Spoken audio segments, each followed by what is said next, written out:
돈키호테 사람, 돈키호테, 쟤는 돈키호테 같아. 욕이에요. 칭찬이에요. 옛날엔 욕이었고 지금은 칭찬인 것 같아요. 아, 그래요? 네. 맞아요. 옛날에 욕이었습니다. 그러니까 돈키호테 같은 사람이야 라고 이야기를 들었다 그러면 와, 현실감각 없어. 또 허황돼. 쟤는 말만 그럴싸하고 실제로 해는 건 하나도 없어. 또 망상꾼이야 뭐 이런 거 있잖아요. 그런 의미가 담겨있는 말이 돈키호테 같은 사람이야. 근데 요즘 돈키호테 같은 사람이야 라고 기자들이 막 하는 사람이 한 사람 있어요. 미국에. 누굴까요? 일론 머스크. 일론 머스크. 요즘 돈키호테 같은 사람 이런 얘기를 일론 머스크를 한다니까요. 근데 그 사람에게 왜 이렇게 열광을 할까요? 근데 가만히 생각해 보니까 시대를 변화시킨 중요한 인물들은 다 그런 얘기를 듣고 살았습니다. 빌 게이츠는 어떤 얘기 들었을까요? 어떤 얘기 했을까요? 빌 게이츠, 스티브 잡스, 뒤에 가서 좀 이야기하겠습니다. 대부분 그런 얘기를 한 사람. 그래서 이 시대에 필요한 리더십의 요건에 돈키호테 리더십이 들어가 있지 않을까라는 생각을 해봤습니다. 이 세상 무엇과도 닮지 않은 자기 자신만의 독특한 모습을 가지고 있죠. 그걸 살아가야 됩니다. 그렇게 하기 위해서 저는 오늘 돈키호테 리더십을 이야기하려고 하고 5가지를 한번 이야기해 보려고 합니다. 돈키호테 같은 사람, 한번 내용을 좀 볼게요. 돈키호테라는 책은 세르반테스가 1605년에 출간한 책입니다. 세계 문학사를 대표하는 고전인데 지금 몇 년이 된 거예요? 400년이 넘은 책입니다. 돈키호테는 세계 최초의 근대소설, 스페인의 국민문학, 세계에서 가장 영향력 있는 작품, 전세계 문학사를 대표하는 걸작, 수식어가 많이 붙어 있습니다.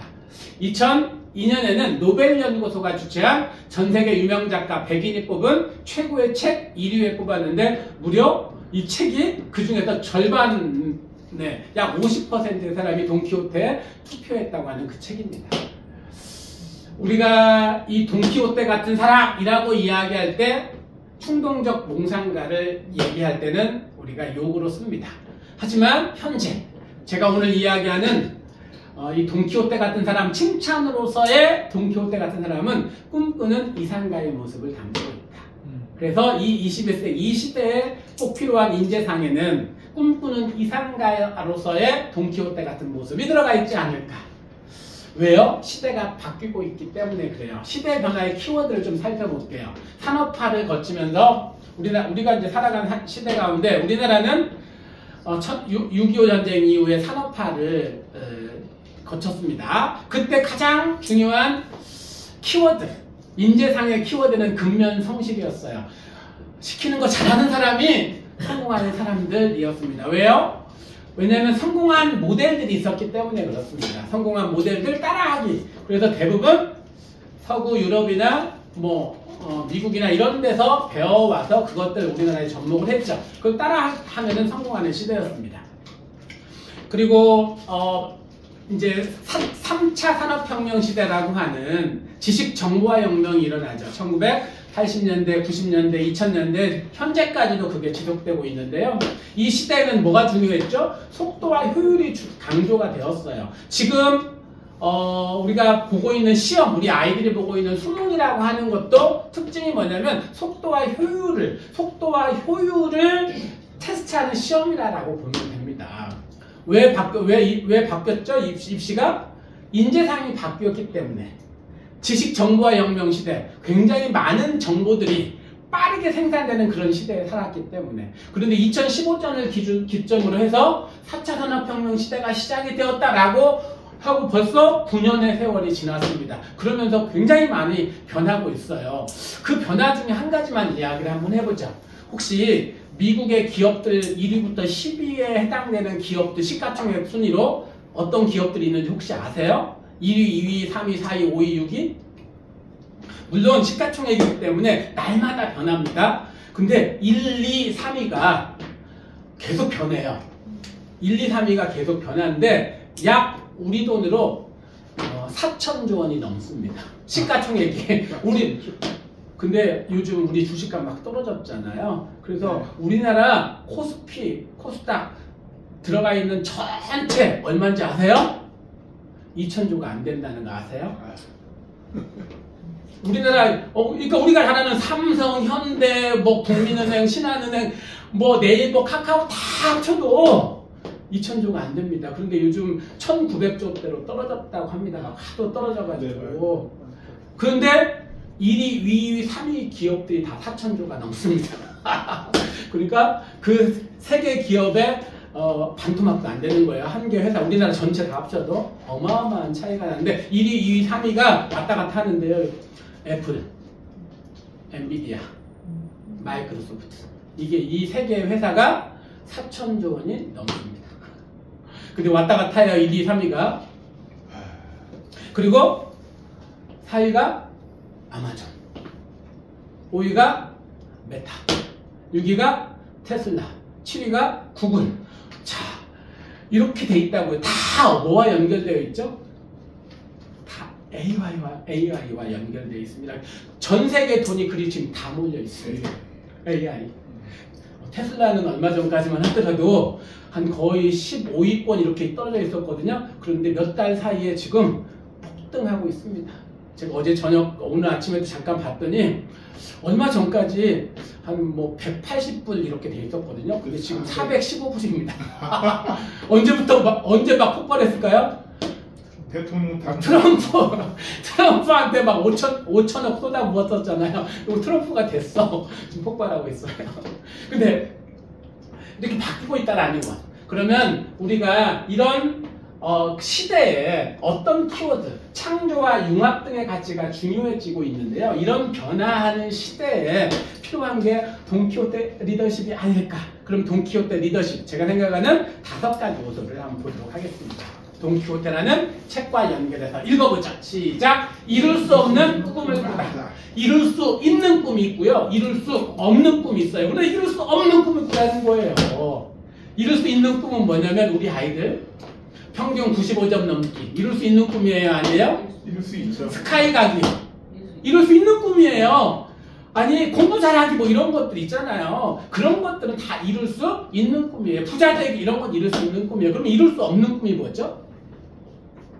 일론 머스크가 뭐라고 이야기했죠? 화성 정복, 이게 이룰 수 없는 꿈이니까요. 지금 열광하잖아요. 화성 정복. 2050년까지 화성에 100만 명을 이주시키겠다. 이게 이룰 수 없는 꿈이라니까요. 그랬더니 테슬라가, 스페이스X가 이렇게 수천조 원짜리가 됐습니다. 수천조 원짜리 회사가. 그것에 열광하는 거잖아요. 실제로 가지고 있는 회사의 가치보다 30배, 50배, 100배의 가치를 인정해준다는 게 뭐 때문에? 그 꿈 때문에, 그 꿈 때문에, 그 허황돼 보이는 그 꿈 때문에, 이루어질 수 없는 그 꿈 때문에. 그런데, 그러니까 2위가, 1, 2, 3위에 2개 회사가 더 있죠. 애플, 마이크로소프트 회사예요. 그러면 애플의 스티브 잡스는 무슨 얘기했어요? 아까 앞 시간에도 이야기했는데, 손에 들고 다니는, 호주머니에 넣고 다니는 컴퓨터를 만들자! 이거였잖아요. 이루어질 수 없는 꿈이었다니까요. 컴퓨터가 큰 그런 시대에. 그 다음에 빌 게이츠는 뭐라고 했어요? 그 컴퓨터 큰 컴퓨터, 집채만한 컴퓨터 있었던 시대에 뭐라고 했어요? 퍼스널 컴퓨터가 시대가 올 것이다. 개인 컴퓨터, 집집마다 컴퓨터가 있는 시대가 올 거다. 이렇게 그런 시대를 만들겠다. 이렇게 이야기했죠. 그리고 지금은 다 그렇게 되었기 때문에 그런 회사가 된 겁니다. 우리가 꿈을 그렇게 이루어질 수 없는 꿈을 꾸는 아이가 되었으면 좋겠다라는 생각을 해요. 근데 제가 5명의 초등학교 5학년 아이를 상담하고 깜짝 놀랐는데 꿈이 뭐냐 했더니요. 5명 중에 3명이 공무원이래요. 아니 나쁜 꿈은 아니에요. 그런데 현실인 거잖아요. 현실. 그냥 이루어질 수 있는 꿈이잖아요. 근데 이루어질 수 없는 꿈을 꿔야 되는 그 아이들이 이루어질 수 있는 꿈에 내 능력을 제한해 버린다는 거예요. 그러면 내 인생의 크기가 그 제한된 꿈만큼, 생각의 크기만큼 잘하지 않나 이렇게 생각을 합니다. 그래서 이룰 수 없는 꿈을 꾸는 그런 아이들도 우리가 컸으면 좋겠다. 꿈을 꾸는 자가 있고요. 꿈을 꾸지 않는 자가 있어요. 돈키호테는 꿈을 꾼 사람이에요. 근데 현실적인 꿈을 꾸는 사람은 꿈이 꾸지 않는 거죠. 어떤 게 미친 건가요? 예, 과거에는 돈키호테 같은 사람은 미친 사람이라고 했지만 지금은 꿈이 없으면 그 사람이 미친 게 아닐까요? 그래서 꿈을 꾸는 사람으로 만들자. 자, 두 번째 이야기 해보죠. 읽어보죠. 시작. 이루어질 수 없는 사랑을 하다. 이루어질 수 있는 사랑이 있고요. 이루어질 수 없는 사랑이 있습니다. 이루어질 수 있는 사랑은 가족을 사랑하고 애인을 사랑하고 결혼을 하고 자녀를 사랑하고 부모를 사랑하고 다 이루어질 수 있는 사랑이죠. 근데 더 큰 사랑을 하라는 거예요. 뭘까요? 인류의 더 큰 사랑, 이루어질 수 없는 사랑. 우리가 애민정신이라고 합니다. 애민정신. 그 애민정신을 가진 사람이 역사의 한 장을 이렇게 장식을 하죠. 우리 그런 사람들 소개해 볼까요? 세종대왕. 누구를 사랑했죠? 한글을 글을 읽지 못하는 백성들을 사랑한 겁니다. 이순신 장군, 풍전등화와 같은 그 나라, 조선이라는 나라를 사랑한 거죠. 안중근 의사, 빼앗긴 나라를 되찾기 위해서 그 사랑. 정조대왕, 개혁하지 못하는 그 개혁을 위한, 나라의 개혁을 위한 그 사랑. 조선 후기의 실학자들, 조금만 더 얘기해 볼까요? 조선 후기의 실학자들 가운데 제가 굉장히 마음속에 새기고 있는 사람 가운데 한 사람이 뭐 박제가, 이동우, 우리가 잘 아는 사람들 있죠. 대표적인 사람이 박지원, 또 그다음 정약용이지만 또 박제가, 이동우, 홍대용, 유득공, 우리 역사 시간에 배웠던 무사, 백동수 뭐 이런 사람들이 같은 시대에 활동했던 사람인데 그 중에 여러 사람들이 서자 출신이었습니다. 조선시대에는 신분의 벽이 공고했죠. 과거 시험을 보지 못했습니다. 그런데 정말 열심히 공부를 합니다. 왜요? 꿈이 있어서. 열심히 공부했는데 과거 시험을 못 봐. 얼마나 절망적일까요? 그때 박자가가 이런 얘기를 합니다. 운명, 저는 나를 마음대로 하려 드는데 나라고 저를 마음대로 못하겠습니까? 서자로서의 운명, 과거 시험을 보지 못하는 운명이지만 그런 운명이 나를 마음대로 하려 드는데 나라고 저를, 그 운명을 개척하지 못하겠습니까? 어디에서 나온 거예요? 개인의 어쨌든 욕망에서 나온 게 아니라 어쨌든 사랑에서 나왔다. 애민정신에서 나왔다. 그리고 이분이 박제가, 이동무 같은 사람이 어떤 일들을 하게 되죠? 정조대왕 시대였었는데 정조대왕이 했던 여러 업적 가운데 하나가 규장각을 세운 거였습니다. 규장각은 우리나라의 뭐 국립도서관 같은 것들이 책을 정리하는, 그러니까 학문적으로 정조의 가장 최측근에서 있었던 사람이다라고 말할 수 있습니다. 그래서 규장각의 초대 검서관이 되죠. 두 사람이, 이동무, 박제가가. 애정이라고 이야기할 때 나 자신에 대한 애정, 내가 나를 사랑하는 것이 시작이라고 했죠. 내가 나를 사랑한다는 증거는 뭘까요? 아이들은 인정하지 않을지 모르지만 같이 한번 읽어보죠. 시작. 자신에 대한 애정을 표현하는 최고의 방법은 공부입니다. 여기서 공부는 나 자신의 가능성과 잠재력을 발견하고 키우기 위한 모든 활동을 공부라고 정의를 내려본다면 그게 맞다. 두 번째, 밑에 읽어보죠. 시작. 세상에 대한 애정을 키워가는 것이 꿈을 키워가는 것이다. 여기서 세상에 대한 애정은 애민정신을 말해요. 그래서 큰 꿈, 뭐와 연결되어 있어요? 내 삶의 목적의식과 연결되어 있는 겁니다. 이게 있어야만 큰 꿈을 가진 아이를 자랄 수 있다고 생각을 합니다. 자, 세 번째 이야기로 가보겠습니다. 같이 읽어보죠. 시작. 이길 수 없는 적과 싸움을 하다. 우리의 삶에는 늘 앞으로 나아가지 못하게 하는 방해물들이 존재합니다. 한계 지어놓은 그 한계점이 반드시 존재해요. 그런데 이길 수 있는 적이 있고 이길 수 없는 적이 있죠.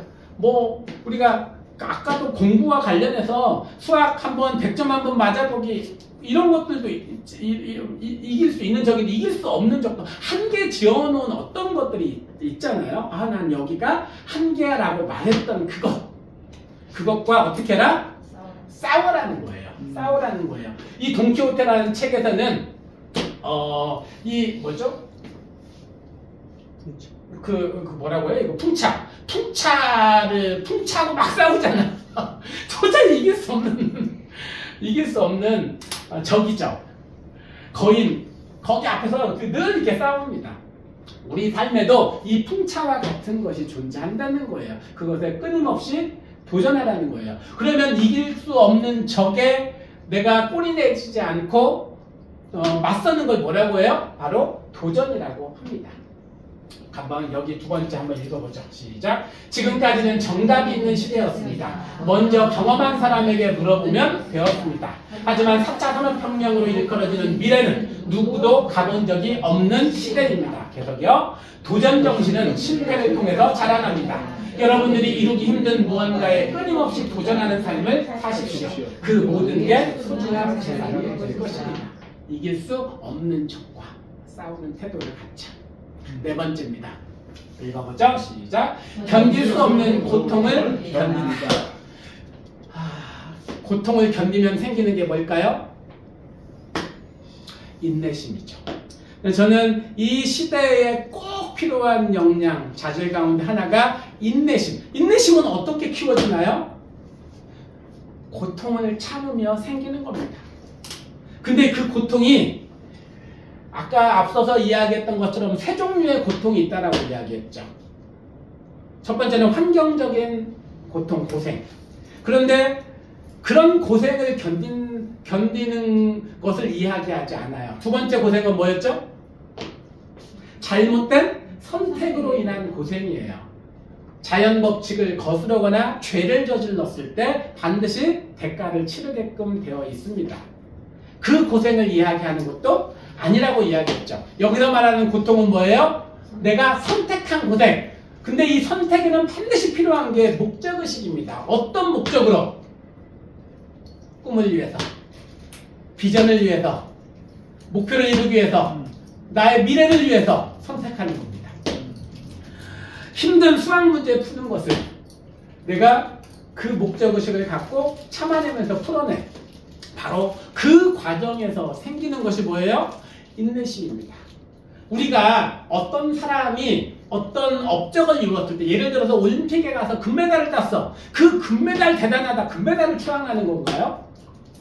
그 과정 속에서 그가 그 자리까지 가는데 얼마나 많은 그 고통의 순간을 이겨내고 거기에 갔을까? 이것을 인정해 주는 건 아니겠어요?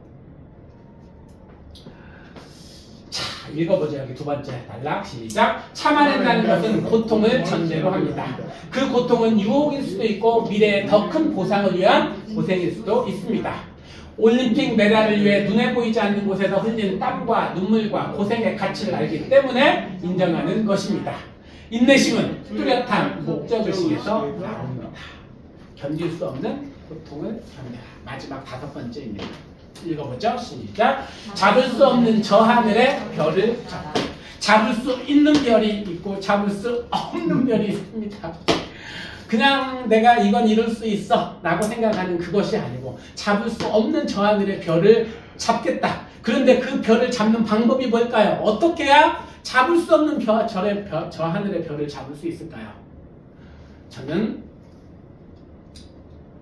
별은 선을 통해서 만들어지고 선은 점을 통해서 만들어진다. 선의 정의는 뭐죠? 점의 연결이죠.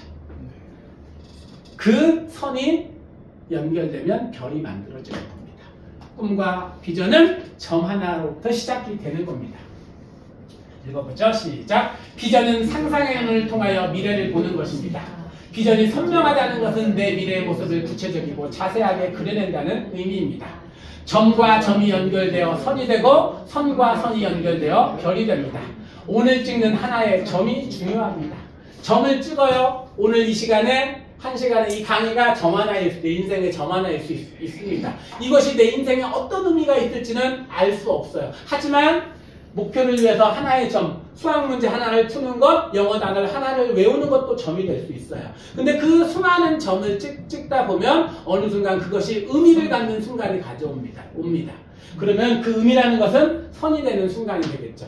그리고 또 다른 점을 계속 찍다 보면 또 다른 선이 연결되어져서 그리고 결국에 별이 만들어진다는 거예요. 읽어보죠.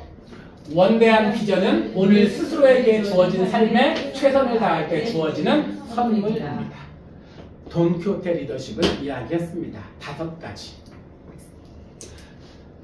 읽어보죠. 시작. 무모해 보이지만 꿈을 꾸는 사람, 자신과 세상에 대한 애정을 가진 사람, 답이 없는 문제에 도전하는 사람, 고통에 굴하지 않는 인내의 사람, 끝내 비전을 성취해내는 사람이 되자. 누구처럼? 돈키호테처럼. 이것이 이 시대에 필요한 인재상이라고 생각을 합니다. 소감을 써보죠. 새롭게 알게 된 점, 그리고 배운 것을 실천에 옮기는 한 가지를 써보세요.